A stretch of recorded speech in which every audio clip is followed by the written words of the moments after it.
What's up mga kabondak show vlog 27. Nandito na naman tayo, panibagong araw, panibagong videos na naman po ating gagawin.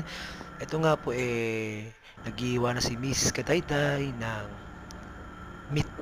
Kumbaga ito po yung gagawin niyang beef stick. Yan. Nakaready na po yung mga meat na gagawin niya para sa beef stick at siningit niya nga po itong tuyo. Yan. Na-miss niya kasi magluto ng tuyo dahil nagluto rin si Ate Leslie. So ito nga po at tapos na yung tuyo at ito nga po niluto niya na yung beef stick, pinakuluan niya at ito nga at inihanda niya na yung beef stick at yung sibuyas.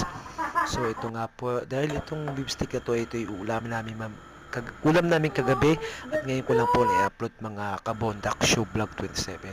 So ito nga po, after na itong maluto itong beef stick, meron din kami kinain na tuyo. So yun lang po, paki-share and follow.